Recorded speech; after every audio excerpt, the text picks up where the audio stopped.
Ladies, we are here tonight on the show. Tonight we are going to talk about, we're going to go back a little bit, we're going to talk here about the Warriors situation with other players being hurt. Steph Curry's hurt. Klay Thompson is hurt. Klay Thompson is hurt. Kevin Durant is hurt. So supposedly, Steph Curry has a sprained ankle. I saw the play, kind of looked legit, whatever. Supposedly, Klay Thompson has broke his finger, gonna be out for 2 weeks, which to me seems a very, very short time for a broken finger. 2 weeks? Are you serious? And now, didn't like Kobe Bryant play like 1 or 2 years with a broken finger? I don't understand that one. And then supposedly Kevin Durant's injury has been switched. First they said it was a broken rib, and now they're saying it's like more of a abdominal injury. Are the Warriors lying? Are they just using this to get some rest? To me, Steph Curry injury to me is legit. I saw the injury. I was watching the game. I saw how he turned his ankle. I think that was legit. But the other two are very, very. I don't know, because, like I said, Thompson, like a broken finger, I think, you're either out for a significant time, or you find a way to play with it. No broken part of your body can heal in just 2 weeks. Nothing. It's gonna take more than 2 weeks. Maybe your ribs, okay, but like fingers can take like a month to heal, maybe even 2. I don't know about that one at all. I don't know. That might be some lying. And then same thing with Kevin Durant. First they said it was a broken rib. Now they're saying it's more of an abdominal injury. I actually believe more of an abdominal injury because, ribs take about 2 or 3 weeks, I don't know what to think about this. I think they could just be saying, you know what? We're good enough to come out of the West in second place. We don't need to win the West. Let Houston win the West. We'll be fine at 2. Because I don't see how the Portland's gonna catch up. They're at number 3, but I don't think there's almost like 10 games difference between the Warriors and Portland. I don't see the Warriors. I don't see Portland catching the Warriors for the 2 seed. And then I believe they're 3 back of the Houston for first place. So they're pretty much gonna finish the way things. There's like a few more weeks left in the season. But it looks like they're going to finish most likely second, Houston finishing first. And then, 3 from 10 is like literally like 3-5 games of difference. Anything can happen. San Antonio started today as the 7th seed, now they're the 5th seed. So from 3 to fucking 10, it's going to be switching. You got about 7 teams there competing for playoffs, and we'll see what happens there. But yeah, I do think that some of these injuries are very suspicious. I do believe Steph Curry, because I did watch that game and I saw him turn the ankle. But then the other 2, I'm not too sure about. To me, a Thompson with the finger, 2 weeks. To me, I don't see how you can in just 2 weeks your finger can recover from being broken. I think it would take like a month. Or you find a way to play with it like Kobe did. You would like Kobe wrapped it up, taped it up, and he played. He played almost a year or even longer with a broken finger. I think he even won a championship with a broken finger. And then Durant, they said broken rib. Now they're saying more of an abdominal injury. I don't know what to think. I really don't. I think they could be lying. I think it could be a situation where Steph Curry is legit hurt. And then they just say, you know what? Let's just take everybody. This is what they're probably talking. Well, it sucks he got injured. They were probably talking. Well, it sucks he got injured. But at least it will give him some rest, and he will be fresh for the playoffs. And they're like, yeah, that is true. And they're like, you know what? We should rest the other 2 guys too, Thompson and Durant. We don't necessarily need that first place in the West to win a championship. And they're like, yeah, that wouldn't be a bad idea. All right. Hey Thompson, how are you feeling? I'm feeling good, I got a finger problem, it's like a sprain or something. It's bothering me a little bit. I'm fine, I'm a little bit sore, but this finger injury, but other than that, I'm fine. All right. Well, wouldn't you like maybe a few weeks off to get that finger right and the rest of your body right for the playoffs. Like, yeah, I mean, I wouldn't mind it, but I mean, obviously we can't. It's like, yeah, we can. We'll just put on the scouting report you have, on the injury report, you have a broken finger. Really? You can do that? Yeah, you can do that. And you really can, but yeah, let's. Anyways, and then Kevin, how are you feeling? You know, I'm feeling good. You know, I got hit the other day on my stomach, on my side. You know, it kind of knocked the wind out of me, but I'm fine. You know, a little bit sore. But it's alright. It's alright. It's like more. You know, I'll be fine. Like, you wouldn't like to take some time off, you know, to recover from that chest shot and your stomach shot and some other injuries, nagging injuries. I would like to. It's like, but obviously we can't. Like, yeah, you can. You know, we'll just put on the injury report. You have a broken rib or abdominal injury, and you'll be fine. Really? Yeah. I wouldn't be surprised if they just did that shit. They just had a conversation like that.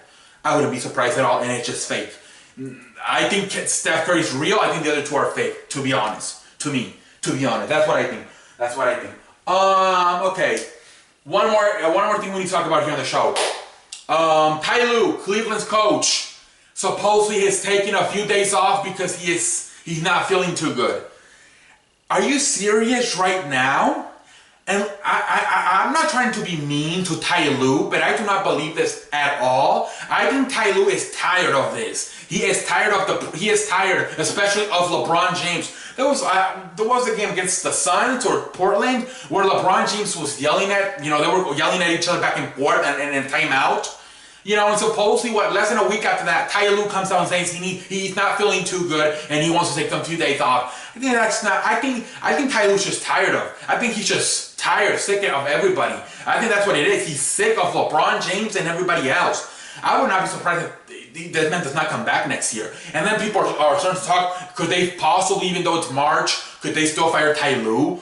So you know, I think the man's tired. I think mentally he's fatigued, and I don't think he really wants to be coach anymore of this team. I really don't. And like again, lying. This is the theme of the show tonight, lying. I think Ty Lue's lying. I think if he's sick of anything, he's sick of this team, and he's sick of LeBron James. Because LeBron James, let's face it, he makes a lot of the coaching decisions, you know. In training camp, he's the one that made the decision, I think, to switch Kevin Love from the 4 to the 5. And then he literally told him one day, the coach didn't even say anything. He's like, hey, Kevin Love, what, this season you're playing the 5, you're not playing the 4. Like, really? Yeah. You know, and Ty Lue, supposedly he made the decision, but Ty Lue never directly told Kevin Love. LeBron James was the one that directly told Kevin Love that he was switching positions this season from, you know, so from the 4 to the 5. So we saw this in Miami too, you know, the early years especially. You know, Eric Spoelstra throwing up a play, and LeBron James just, or who was it? Was it David Blatt, the old guy here in Cleveland, where LeBron James, the first year, Coach David Blatt was drawing up a play, and you could see LeBron James literally nodding his head like, no, we ain't doing that shit, and you saw David Blatt starting erasing the play. I think Ty Lue's probably going through some of those similar things, like I just did with the whole Kevin Love thing in training camp, how LeBron James, you know, told Kevin Love, hey, you're switching positions. Supposedly, LeBron James says that Ty Lue made that decision, but I would not be surprised at all if LeBron James made the decision. Like, I don't know. I really don't know. But I feel kind of sorry for Ty Lue.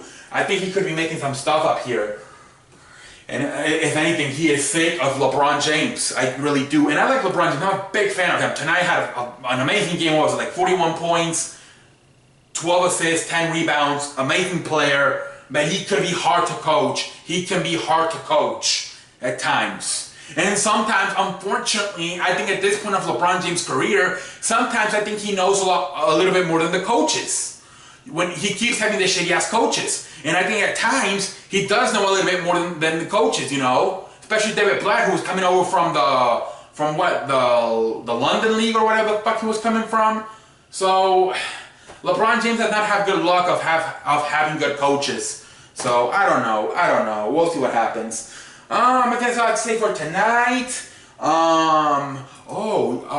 Actually, I